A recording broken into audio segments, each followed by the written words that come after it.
जय माता दी। आप और आपके पूरे परिवार पर माता रानी की कृपा सदैव बनी रहे। आइए भक्तों, आज हम शुक्रवार के दिन सुनेंगे संतोषी माता की व्रत कथा। इस कथा को सुनने से माता रानी आपकी सभी मनोकामनाओं को पूर्ण करेगी। तो आइए भक्तों, पूरी श्रद्धा प्रसन्न चित्त मन से इस कथा का आनंद लेते हैं। एक बुढ़िया थी, उसके 7 बेटे थे। 6 कमाने वाले थे जबकि एक निकम्मा था। बुढ़िया 6 बेटों की रसोई बनाती, भोजन कराती और उनमें से जो जूठन बचती वह 7वें बेटे को दे देती। एक दिन वह अपनी पत्नी से बोला, देखो मेरी माँ का मुझ पर कितना प्रेम है। वह बोली, क्यों नहीं, सबका जूठा जो तुमको खिलाती है। वह बोला, ऐसा नहीं हो सकता, मैं जब तक अपनी आंखों से देख न लूं मान नहीं सकता। बहू हंसकर बोली, देख लोगे तब तो मानोगे। कुछ दिन बाद त्योहार आया। घर में 7 प्रकार के भोजन और चूरमा के लड्डू बने। वह जांचने को सिर दुखने का बहाना कर पतला वस्त्र सिर पर ओढ़कर रसोई घर में सो गया। वह कपड़े में से सब देखता रहा। 6 भाई भोजन करने आए। उसने देखा कि माँ ने उनके लिए सुंदर आसन बिछाकर अनेक प्रकार की रसोई परोसी और आग्रह करके उन्हें जिमाया, और वह सब देखता रहा। 6 भाई भोजन करके उठे तब माँ ने उनकी जूठी थालियों में से लड्डुओं के टुकड़ों को उठाकर एक लड्डू बनाया। जूठन साफ कर बुढ़िया माँ ने उसे पुकारा कि बेटा, 6 भाई भोजन कर गए, अब तू ही बाकी है, उठने कब खाएगा। वह कहने लगा कि माँ, मुझे भोजन नहीं करना, मैं तो परदेश जा रहा हूँ। माँ ने कहा कि कल जाता हो तो आज ही चला जा। वह बोला, माँ हाँ, आज ही जा रहा हूँ। इतना कहकर वह घर से निकल गया। चलते समय पत्नी की याद आई। वह गौशाला में कंडे थाप रही थी। वह जाकर बोला, हम जावें परदेश को, आवेंगे कुछ काल, तुम रहियो संतोष से, धर्म आपनो पाल। वह बोली, जाओ पिया आनंद से, हमरो सो चटाए, राम भरोसे हम रहे, ईश्वर तुम्हें सहाय। 2 निशानी आपनी देख दुरु मंदिर, सुधी मति हमारी बिसारियो, रखियो मन गंभीर। वह बोला, मेरे पास तो कुछ नहीं, यह अंगूठी है सो ले और अपनी कुछ निशानी मुझे दे। वह बोली, मेरे पास क्या है, यह गोबर भरा हाथ है। इतना कहकर उसकी पीठ पर गोबर के हाथ की थाप मार दी और वह चल दिया। चलते चलते दूर देश में जा पहुंचा और वहां एक साहूकार की दुकान थी। वहां जाकर कहने लगा कि भाई, मुझे नौकरी पर रख लो। साहूकार को जरूरत थी। बोला कि रह जा। लड़के ने पूछा, तनख्वाह क्या दोगे। साहूकार ने कहा कि काम देकर दाम मिलेंगे। साहूकार की नौकरी मिली। वह सुबह 7 बजे से 10 बजे तक नौकरी पर जाने लगा। कुछ दिनों में दुकान का सारा लेन देन, हिसाब किताब, ग्राहकों को माल बेचना, सारा काम करने लगा। साहूकार के 7-8 नौकर थे। वे सब चक्कर खाने लगे। यह तो बहुत ही होशियार बन गया। सेठ ने भी काम देखा और 3 महीने में ही उसे आधे मुनाफे का हिस्सेदार बना लिया। वह कुछ वर्षों में नामी सेठ बन गया और मालिक सारा कारोबार उस पर छोड़कर बाहर चला गया। इधर उसकी पत्नी को सास ससुर दुख देने लगे। सारी गृहस्थी का काम करा के उसे लकड़ी लेने जंगल भेजते। इसी बीच घर के आटे से जो भूसी निकलती उसकी रोटी बनाकर रख दी जाती और फूटे नारियल की नरेली में पानी। एक दिन वह लकड़ी लेने जा रही थी। रास्ते में बहुत सी स्त्रियां संतोषी माता का व्रत करती दिखाई दी और वह वहां खड़ी होकर कथा सुनने लगी और पूछा कि बहनों, तुम किस देवता का व्रत करती हो और इसके करने से क्या फल मिलता है। यदि तुम इस व्रत का विधान मुझे समझाकर कहोगी तो मैं तुम्हारा बड़ा एहसान मानूंगी। तब उनमें से एक स्त्री बोली, सुनो बहन, यह संतोषी माता का व्रत है। इसके करने से निर्धनता, दरिद्रता का नाश होता है और जो कुछ मन में कामना हो सब संतोषी माता की कृपा से पूरी होती है। तब उसने उससे व्रत की विधि पूछी। वह भक्तिन स्त्री बोली कि 1.25 आने का गुड़ चना लेना, इच्छा हो तो 5.25 आने का लेना या 1.25 रुपये का सहूलियत के अनुसार लेना। बिना परेशानी और श्रद्धा व प्रेम से जितना भी बन पड़े सवाया लेना। प्रत्येक शुक्रवार को निराहार रहकर कथा सुनना। इसके बीच कर्म टूटे नहीं, लगातार नियम पालन करना। सुनने वाला कोई न मिले तो घी का दीपक जला उसके आगे जल के पात्र को सामने रख कथा कहना। जब तक कार्य सिद्ध न हो नियम का पालन करना और कार्य सिद्ध हो जाने पर व्रत का उद्यापन करना। यदि किसी के खोटे ग्रह हो तो भी माता वर्ष भर में कार्य सिद्ध करती है। फल सिद्ध हो जाने पर उद्यापन करना चाहिए, बीच में नहीं। उद्यापन में 2.5 सेर आटे का खाजा तथा इसी परिणाम से खीर तथा चने का साग करना। 8 लड़कों को भोजन कराना। जहाँ तक मिले देवर जेठ भाई बंधु के हो, अगर न मिले तो रिश्तेदारों और पास पड़ोसियों को बुलाना, उन्हें भोजन करा यथाशक्ति दक्षिणा दे माता का नियम पूरा करना। उस दिन घर में खटाई न खाना। यह सुन बुढ़िया के लड़के की बहू चल दी। रास्ते में लकड़ी के बोझ को बेच दिया और उन पैसों से गुड़ चना ले माता के व्रत की तैयारी कर आगे चली और सामने मंदिर देखकर पूछने लगी, यह मंदिर किसका है? सब कहने लगे, संतोषी माता का मंदिर है। यह सुनकर माता के मंदिर में जाकर चरणों में लौटने लगी।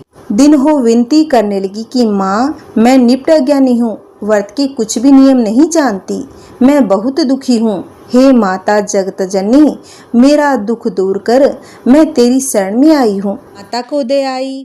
एक शुक्रवार बीता कि दूसरे शुक्रवार को उसके पति का पत्र आया। तीसरे शुक्रवार को उसका भेजा हुआ पैसा भी पहुंचा। यह देख जेठ जेठानी मुंह सिकोड़ने लगे। इतने दिनों में इतना पैसा आया है, इसमें क्या बड़ाई है? लड़के ताना देने लगे। काकी के पास पत्थर आने लगा, रुपया आने लगा। अब तो काकी की खातिर बढ़ेगी, अब तो काकी बुलाने से भी नहीं बोलेगी। बेचारी सरलता से कहती है कि भैया कागज आवे रुपया आवे तो हम सबके लिए अच्छा है। ऐसा कहकर आंखों में आंसू भरकर संतोषी माता के मंदिर में आ मातेश्वरी के चरणों में गिरकर रोने लगी।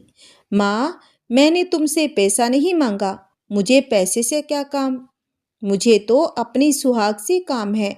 मैं तो अपने स्वामी के दर्शन सेवा मांगती हूँ। तब माता ने प्रसन्न होकर कहा, जा बेटी, तेरा स्वामी आएगा। यह सुनकर खुशी से बावली होकर घर में जाकर काम करने लगी। अब संतोषी माँ विचार करने लगी, इस भोली पुत्री को मैंने कह तो दिया कि तेरा पति आएगा, पर वो कैसे? वह तो इसे सौपन में भी याद नहीं करता। उसे याद दिलाने के लिए मुझे जाना पड़ेगा। इस तरह माता जी बुढ़िया के बेटे के पास जा सौपन में प्रकट हो कहने लगी, साहूकार के बेटे सो रहा है या जागता है? वह कहने लगा, माता, सोता भी नहीं जागता भी नहीं हूँ, कहो क्या आज्ञा है? माँ कहने लगी, तेरे घर बार कुछ है या नहीं? वह बोला, मेरे पास सब कुछ है, माँ बाप बहू क्या कमी है? माँ बोली, भोले पुत्र, तेरी बहू घोर कष्ट उठा रही है, तेरे माँ बाप उसे दुख दे रहे हैं, वह तेरे लिए तरस रही है, तू उसकी सुध ले। वह बोला, हाँ माता जी, यह तो मुझे मालूम है, परंतु जाऊं कैसे? परदेश की बात है, लेन देन का कोई हिसाब नहीं, जाने का कोई रास्ता नजर नहीं आता, कैसे चला जाऊं? माँ कहने लगी, मेरी बात मान, सवेरे नहा धोकर संतोषी माता का नाम ले, घी का दीपक जला दंडवत कर दुकान पर जा बैठना। देखते देखते सारा लेन देन चुक जाएगा, जमा का माल बिक जाएगा, सांझ होते होते धन का भारी ढेर लग जाएगा। जब सवेरे जल्दी उठ भाई बंधुओं से सपने की बात कहने लगा। वे सब उसकी बात को अनसुनी कर खिल्ली उड़ाने लगे।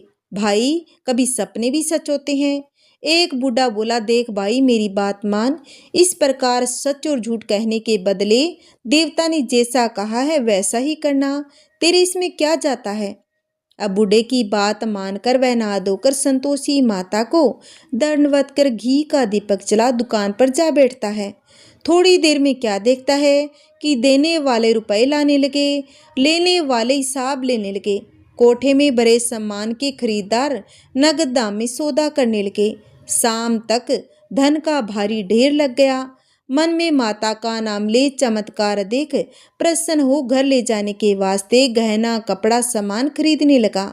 यहाँ काम से निपट तुरंत घर को रवाना हुआ। बहू बेचारी जंगल में लकड़ी लेने जाती है। लौटते वक्त माताजी के मंदिर में विश्राम करती है। वह तो उसके प्रतिदिन रुकने का स्थान जो ठहरा। दूर से धूल उड़ती देख वह माता से पूछती है कि हे माता, यह धूल कैसी उड़ रही है। माँ कहती है, पुत्री, तेरा पति आ रहा है। अब तू ऐसा कर, लकड़ियों के 3 बोझ बना ले। एक नदी के किनारे रख, दूसरा मेरे मंदिर पर, तीसरा अपने सिर पर रख। तेरे पति को लकड़ियों का गट्ठर देकर मोह पैदा होगा। वह यहाँ रुकेगा, नाश्ता पानी खा पीकर माँ से मिलने जाएगा। तब तू लकड़ियों का बोझ उठाकर जाना और बीच चौक में गट्ठर डालकर जोर से 3 आवाजें लगाना। लो सासू जी, लकड़ियों का गट्ठर लो, भूसी की रोटी दो, नारियल के खोपड़े में पानी दो, आज मेहमान कौन आया है। बहुत अच्छा माताजी, कहकर वह प्रसन्न मन से लकड़ियों के 3 गट्ठर ले आई। एक नदी के किनारे पर, एक माताजी के मंदिर पर रखा। इतने में एक मुसाफिर आ पहुंचा।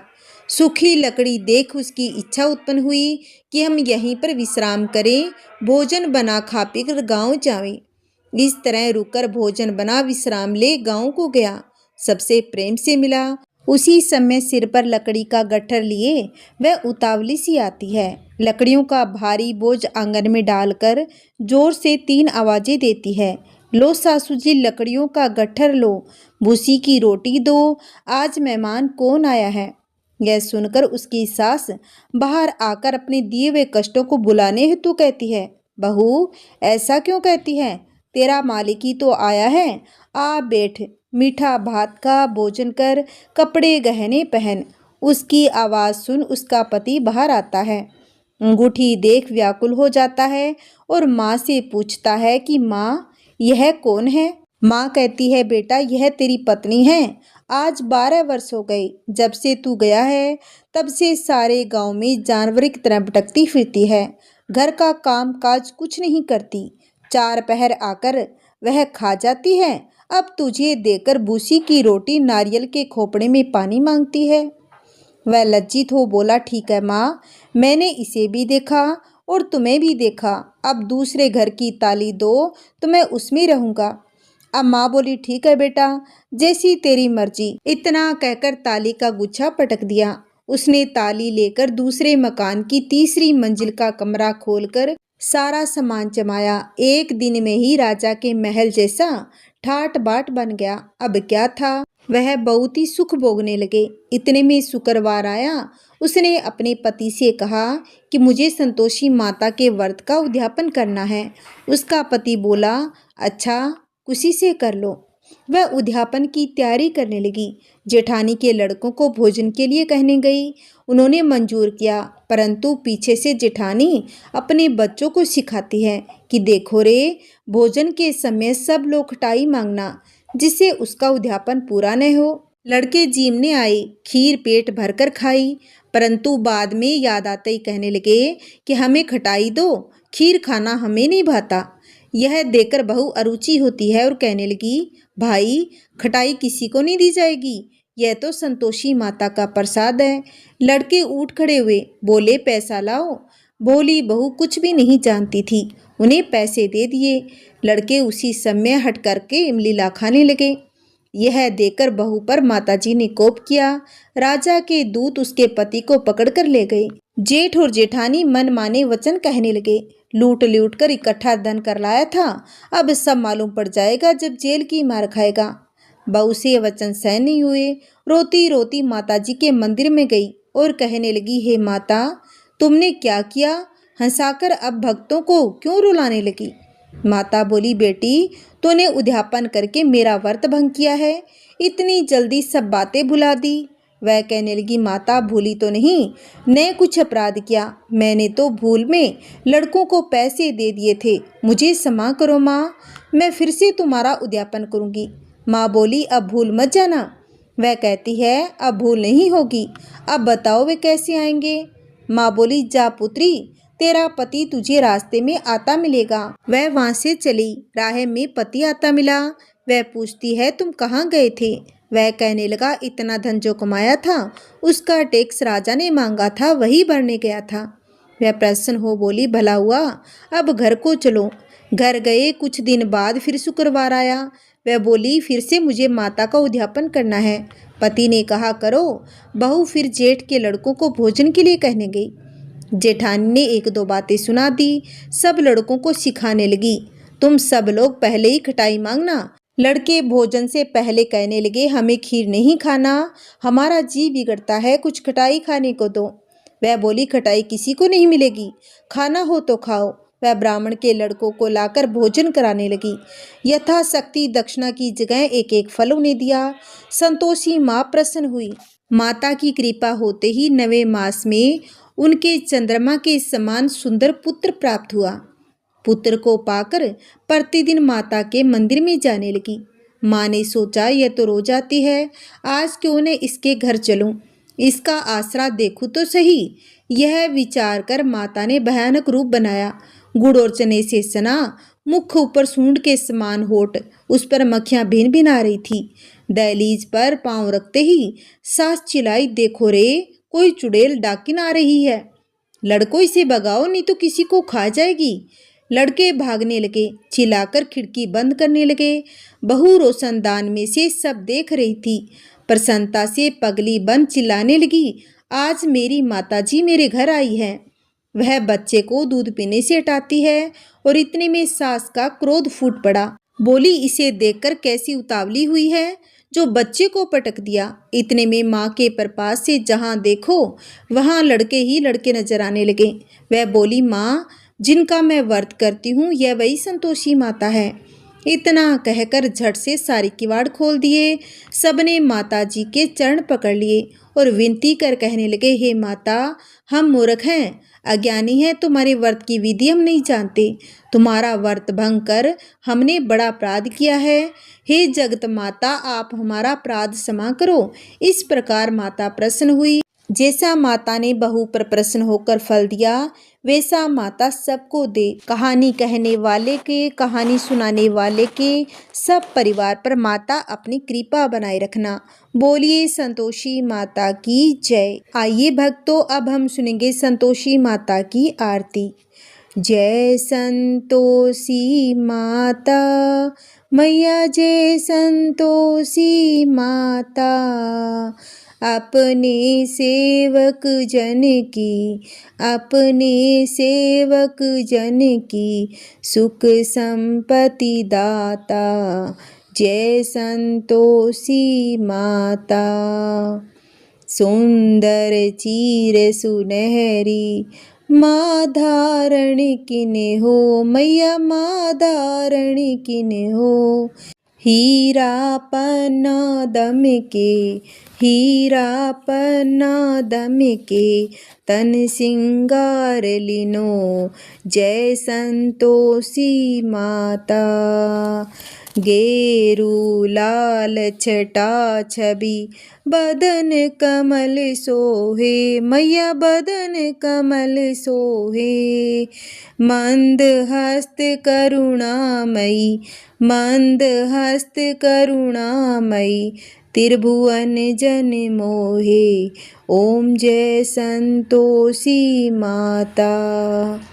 सवर्ण सिंहासन बैठी चंवर ढूंढे प्यारे, मैया चंवर ढूंढे प्यारे। धूप दीप मधुमेवा, धूप दीप मधुमेवा, भोग धरे न्यारे। जय संतोषी माता।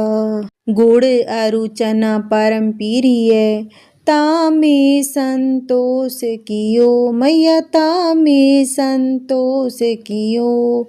संतोषी कहलाई, संतोषी कहलाई, भगतन वे भव दियो। जय संतोषी माता। शुक्रवार प्रिय मानते, आज दिवस सोही, मैया आज दिवस सोही। भक्त मंडली छाई, भक्त मंडली छाई, कथा सुनत मोही। जय संतोषी माता।